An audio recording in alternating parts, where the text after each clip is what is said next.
about the operation of this camera, well, it's I think Nikon could have done a better job here. There are not too many buttons in the back, but this mode dial you can turn very easily when you're handling the camera.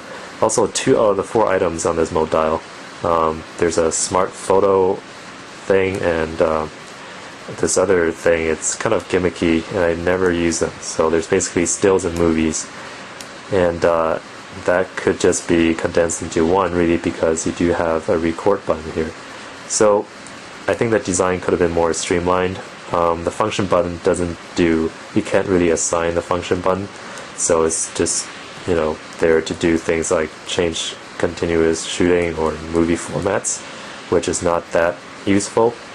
The style ring is pretty good, and it's very responsive, so you go through the menus very fast with it. And yeah, it's just, I feel like for the audience this camera serves, the controls are, I think they're adequate, but if you're looking for kind of a more advanced camera, then this would not be for you. And same applies for the V1. The controls are just not up to par with some of the other cameras out there, like in the X7 and OMD, where you have dials everywhere and you can reassign functions for buttons. So this is not such a camera. In terms of lens selection, well, this is a place where I feel like Nikon really needs to do a bit of work, because right now there are only 4 lenses available and there are no large aperture lenses out there for Nikon 1.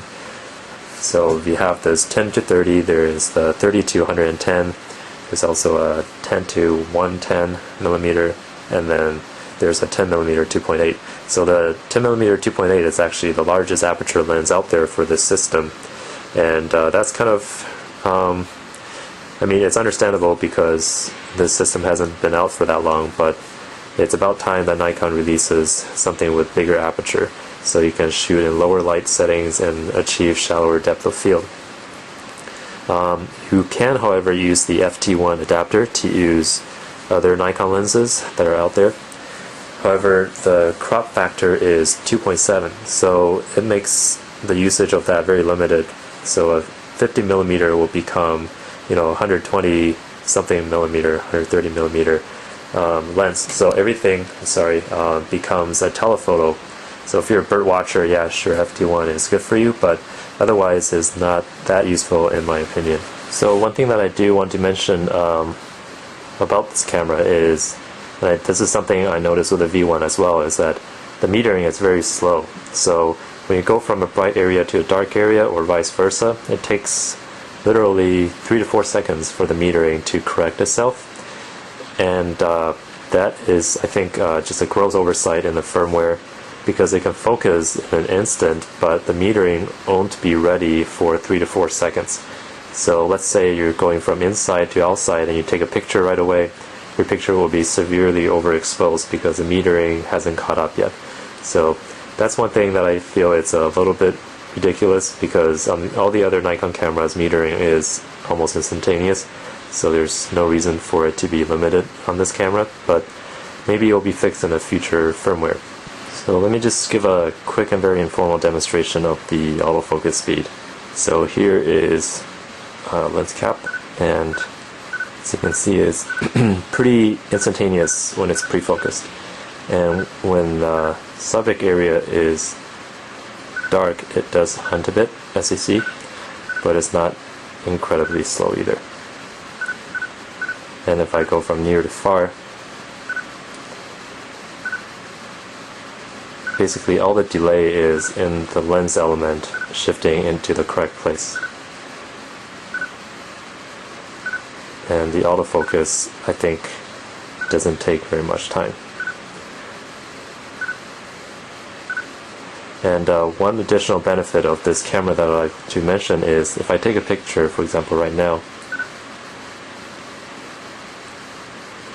you notice there's no sound at all. That's because there is only electronic shutter. So this camera is very good if you want to be discreet. Alright, so let's go into the menu system just to give a brief tour. Here is the playback menu. You can do slideshow, rotate, protect, delighting. You can choose pictures to do delightings of, and resize, crop, or edit movie. So fairly simple. In the shooting menu, you can shoot. You can choose the PSAM modes or scene auto selector, which I personally don't use. Image quality, fine, basic, or size. No reason not to use large. And whether you use single frame or continuous, or the electronic high. I think this is 10 frames per second. This is 60 frames per second. And this is metering. White balance, ISO, you can choose 3 preset settings for auto, or you can choose from 100 to 64,000. I wouldn't, for a reasonable amount of noise, I wouldn't go above 1600. And this is picture control, just like all the other Nikon cameras. And color space, custom picture control, I think you can just load or save here. Active delighting, which is to bring out the shadows. Light exposure, noise reduction, ISO noise reduction, interval time shearing, just like the other Nikon cameras. This could be very useful if you're into this kind of photography. Vibration reduction, the lens focus mode, focus area, phase priority, and built-in AF assist. And then in terms of setting, there is these basic settings. I'm not going to go over them, they're pretty self-explanatory. But one nice thing is there is pixel mapping, so if you do have a hot pixel on the camera, you can just press this and it'll automatically get rid of the hot pixel by averaging the surrounding pixels to replace that pixel's information.